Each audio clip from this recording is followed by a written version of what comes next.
Hi, this is Munson with Munson Music. I'm going to talk about how you could strum through a song called Don't Know Why by Norah Jones.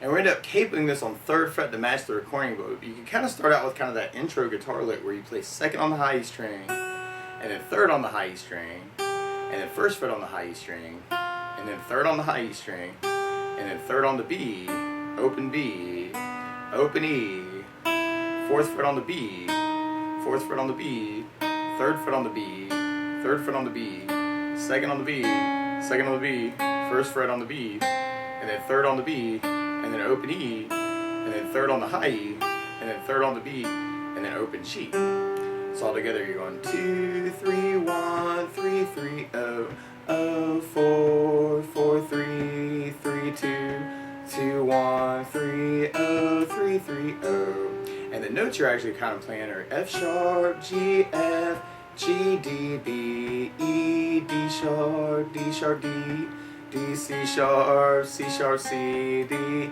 E, G, D, G. Now the chords that would kind of back up that lick though would start on the G major chord. When we play G major, first finger goes to the A string on the 2nd fret, second finger goes to the low E string on the 3rd fret, and the 3rd finger goes to the high E string on the 3rd fret. And if you strum all those together, that sounds a G major chord and it sounds really, really happy. Now because of the jazzy nature of the tune though, you may want to think about substituting in something called G major 7, where if you take your 3rd finger from the high E 3rd fret and kind of slide it back so it's on 2nd fret, that's something called G major 7 that sounds really groovy, happy. You might want to kind of readjust your fingers. You can do 1st finger on the A string 2nd, 2nd finger on the high E 2nd, 3rd finger on the low E string 3rd, and that's called G major 7. And actually there's a really quick change to a G7 chord. When you play G7, 1st finger goes to the high E string on the 1st fret, 2nd finger is going to go to the A string on the 2nd fret, and 3rd finger is going to go to the low E string on the 3rd fret. And if you strum all those together, that sounds a G dominant 7. And what you may want to even play around with is kind of doing the G major 7 and then kind of making that change to the G7. So you can even kind of slide your 1st finger to the 2nd fret on the high E, slide it back to 1st fret for the G7. So G major 7, G major, G7. And then from the G major, or G7, or the G, we're going to be going to a C major chord. When we play C major, 1st finger goes to the B string on the 1st fret, 2nd finger goes to the D string on the 2nd fret, and 3rd finger goes to the A string on the 3rd fret. And if you strum all those together, that sounds a C major chord and it sounds really, really happy. Now because of the jazzy nature of the tune note, you may want to think about using something called C major 7, where you just lift off the 1st finger from where you are. So now I got 2nd finger on the D string 2nd, 3rd finger on the A string 3rd, and that sounds like called C major 7, which sounds really jazzy. And then from the C major 7, we're going to be going to a B7 chord. We're going to play B7. 1st finger goes to the D on the 1st fret, 2nd finger on the A string on the 2nd fret, 3rd finger on the G string on the 2nd fret, and the pinky on the high E string on the 2nd fret. And if you strum the A string to the high E string, that sounds a B dominant 7 chord. It sounds really, really nasty and it's not supposed to.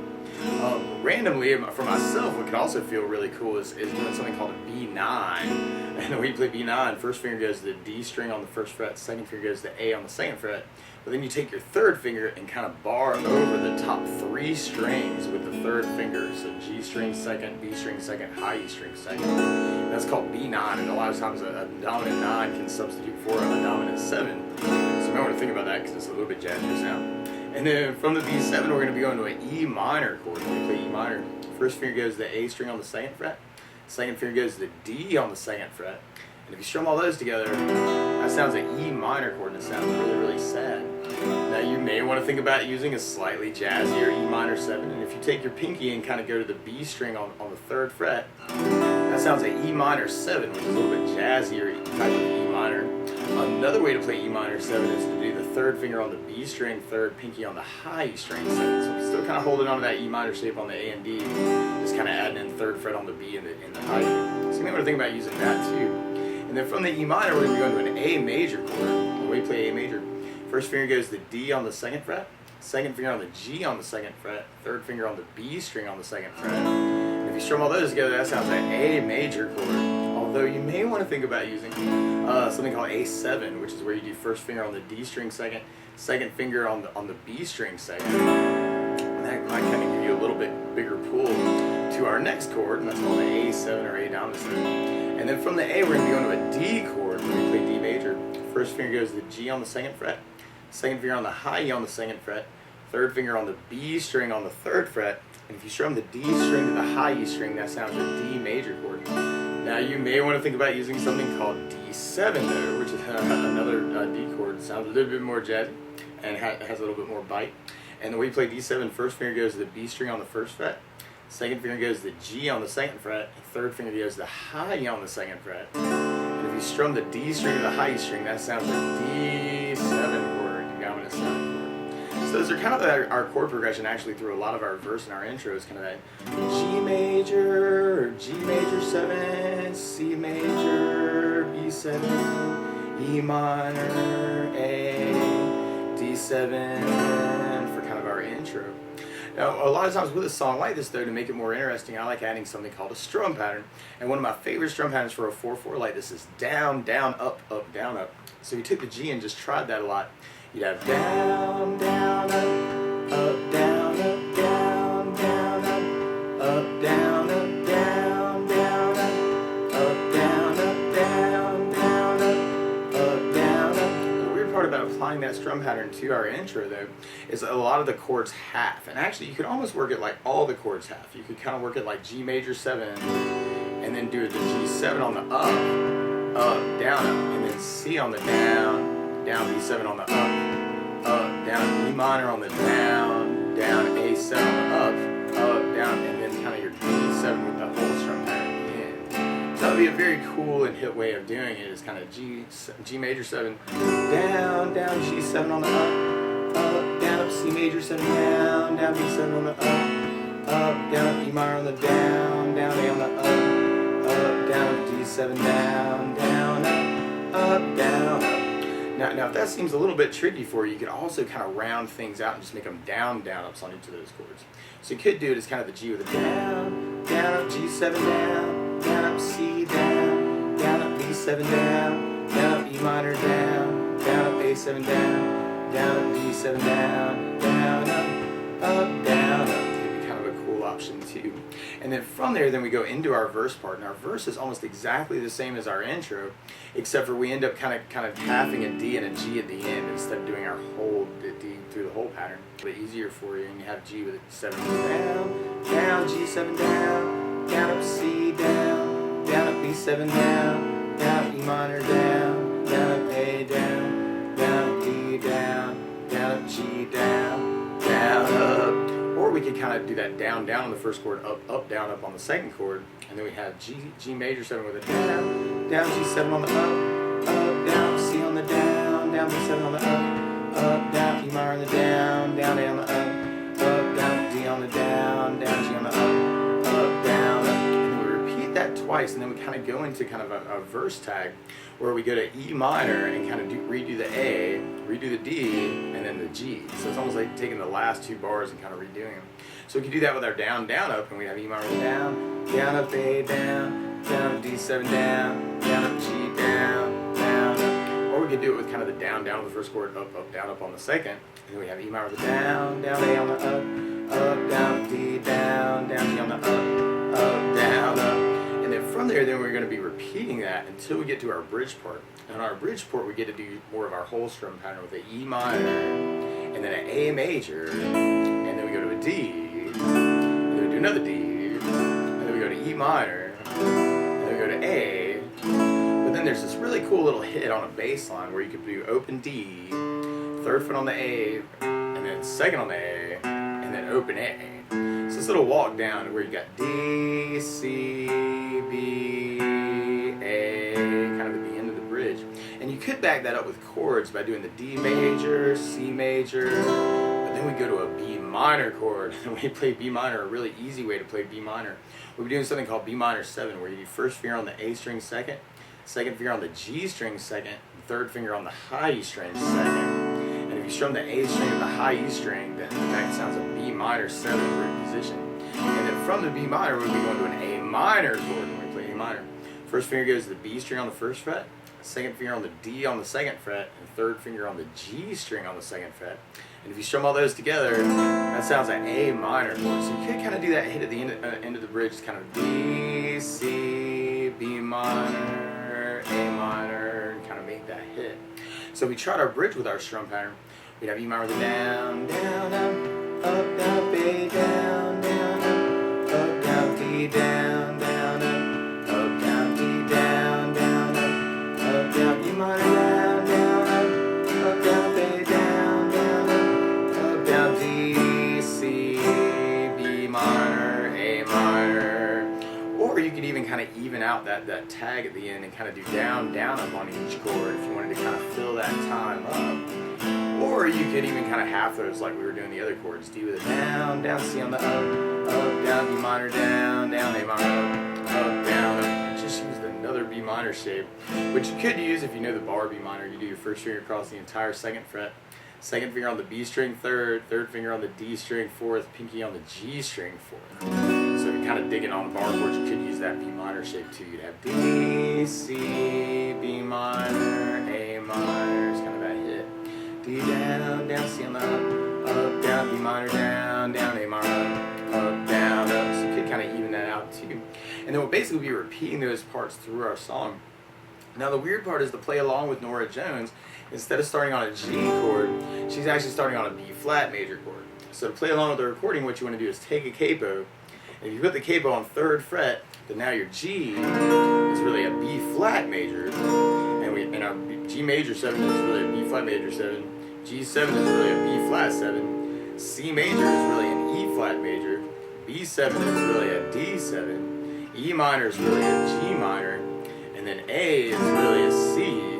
And your D is really an F.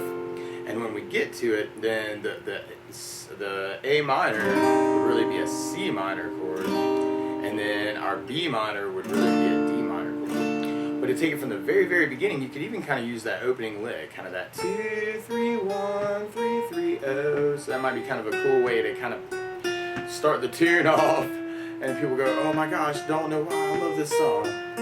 Or you could even kind of take some bass notes from the chords that we're playing and kind of add them to them. So you might want to think about playing third fret on the low E string to kind of imply a G chord on that first lick, and then go to third fret on the A string, and then the open E4, and then second on the A for the 4-3, and then open E for the 4-2 or 3-2, and then open A for the 2-1, and then open D for that last part 3-0, 3-3-0. So it might be kind of a cool way to kind of work it too, is kind of getting bass notes in there. And I'm kind of doing that hybrid picking, so I'm kind of using my pick for my basses, and then my fingers to kind of play the other notes of the lick. But you may want to kind of experiment with that. That might be kind of a cool way to kind of do it. And then, or we could just strum through that intro, and we have G with a down, down, G7 up, down, C on the down, down, G7 up, down, E minor, down, down, on the up, down, D, down, down, up, down, up. Or you could even that out if that seems a little tricky, and do the G with a down, down, up, down, down, C, down, down, E7 down, E minor, down, down, A, down, down, D, down, down, up, down, up. And then from there, then we'd be going into our verse part. So we tried that with just our down, down, up on the halving chords. We'd have the G7 down, down, G7 up. Oh, yeah. So we tried it with our down, down, up. We'd have G major 7 with a down, down, G7 down, down, up, C, down, down, B7 down, down, up, E minor, down, down, up, A, down, down, up, D, down, down, up, G, down, down, up. Or we could kind of do our down, down on the first chord, up, up, down, up on the second. And we have G major 7 with a down, down, G7 on the up, down, C on the down, down, B7 on the up, down, E minor on the down, down, A on the up, down, D on the down, down, G on the up, down, up. And then from there, then we kind of hit our verse tag, where we kind of go back into that E minor with E minor, A, D, G, and we can kind of work that as kind of the down, down. Or you can work it as the down, down on the first chord, up, up, down, up on the second. And you have E minor on the down, down, A on the up, down, D on the down, down, G on the up, down, up. And then from there, then we'd be going back into our verse. Now, one other thing I would think about adding to the song, though, is bass notes. And a lot of times on that first down of the down, down, up, down, up, you could throw in a bass note for the chord. So on the G chord and the G major 7 and the G7, you'd have the low E string for your bass. On the C, you'd have the A string for your bass. And what I'm doing is kind of a bass and then down, up, down. So I'm kind of doing that bass on that first down. And then on the B7, you'd have the A string for your bass. On the E minor, you'd have the low E string for your bass. On the A, you'd have the A string for the bass. On the D, you'd have the D string for your bass. So D bass down, up, down, up, D bass down, up, down. And then for the B minor, later on, you'd have the A string for the bass if you're doing a B minor 7. And on the A minor, you'd have the A string for your bass. So one way to kind of work bass notes into it would be doing kind of bass down up on each chord. So you'd have the G major 7 with the bass, down up G7, down up C with an A bass, down up D7 with an A bass, down up E minor low E bass, down up A with an A bass, down up D7 with a D bass, down up G with low E bass, down up. Or you can kind of syncopate that and have kind of the G with the bass, down G7 on up, down to C with an A bass, down B7 on up, down E minor low E bass, down A on the up, down D with a D bass, down G on the up, down, up. There, then we'd be going into our bridge part. So we could do that with just our down, down, up, down, up. We'd have E minor down, down, up, down, A down, down, up, down, D down, down, up, down, D down, down, up, down, E minor down, up, down, A down, down, up, down, D, C, B minor, A minor. Or you could even kind of even that last part out with kind of the down, down, ups. Or you could even syncopate that if you wanted to fill the time. D with a down, down, C on the up, down, E minor on the down, down, E minor on the up, down, up. Or we could add basses to that. And then you have E minor with low E bass, down, up, down, A with an A bass, down, up, down, D with a D bass, down, up, down, D with a D bass, down, up, down, E minor with low E bass, down, down, A with an A bass, down, down, D, C, B minor, A minor. So we want to kind of try it that way too. And then from there, then we'll be going back into kind of our verse part. Now, one other thing I would think about doing with the tune too is doing something called fingerstyle. So if you're kind of interested in this, your thumb a lot of times with fingerstyle becomes the bass player for your E and your A and your D string. Index finger a lot of times will get locked into the G string. Middle finger gets locked into the B string, and the ring finger gets locked into the high E string. So you can kind of work kind of a bass, index, middle ring, and that's something called an arpeggio is what we're doing, is breaking up the chords. And so on the G chord, for instance, you could go thumb, index, middle, ring, and kind of have the low E string for your bass. So thumb, index, middle, ring, thumb, index, middle, ring is kind of low E string, G, B, high E. That's kind of an idea.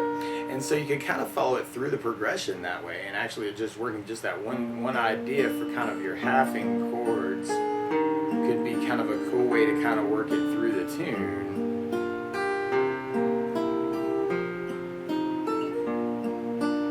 So we kind of tried it that way. You'd have the G major 7, G7, C major 7, B7 with an A bass, E minor low E bass, A major with an A bass, D with a D bass, G with a low E bass.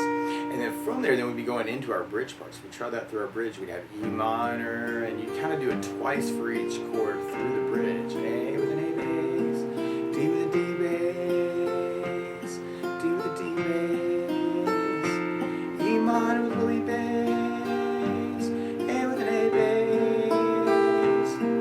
And then you could even kind of use your fingers to kind of do the kind of those chord hits, like thumb, index, middle, ring is kind of like a little roll. It could be kind of a cool thing through that very last part, B minor and A minor.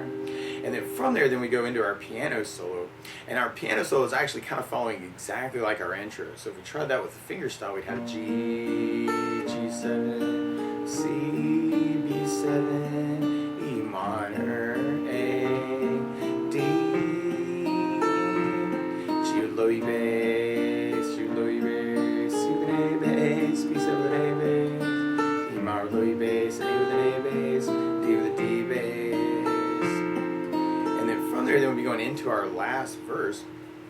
So we tried to keep that going. We'd have the G major, G7, C major, B7 with an A bass, E minor with low E bass, A with an A bass, D with a D bass, G with low E bass, G with low E bass, G7, C with an A bass, B7 with an A bass, E minor with low E bass, A with an A bass, D with a D bass, G with low E bass. And then from there, then we go into our outro. outro, which is very much like our first chorus tag, where we got the E minor, A, D, G, E minor, A, D, G. Kind of doing it now on the G at the end.